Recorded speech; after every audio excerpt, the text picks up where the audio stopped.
¿Por qué las 2:45 de la mañana? Esa es la pregunta.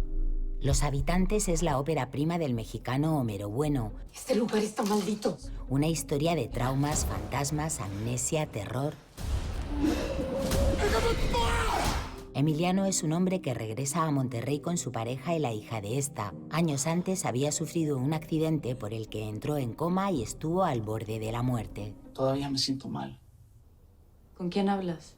Encuentran una casa de ensueño para comenzar una nueva vida. La casa viene totalmente amueblada, pero si no quieren los muebles, lo podemos negociar. Pero pronto le invadirán fenómenos extraños, sonidos, sombras, apariciones, un infierno.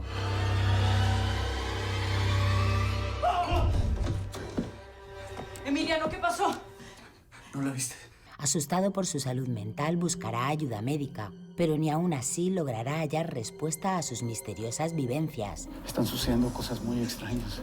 ¿Sabes si alguien murió ahí? Hasta que aparece la figura de su madre. Lo que él cree ver en la casa no son fantasmas. Son recuerdos.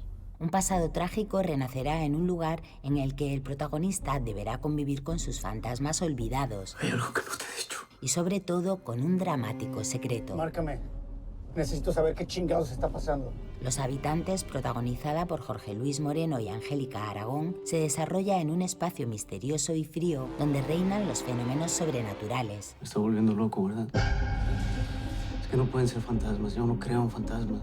La primera parte es de miedo y la segunda de misterio.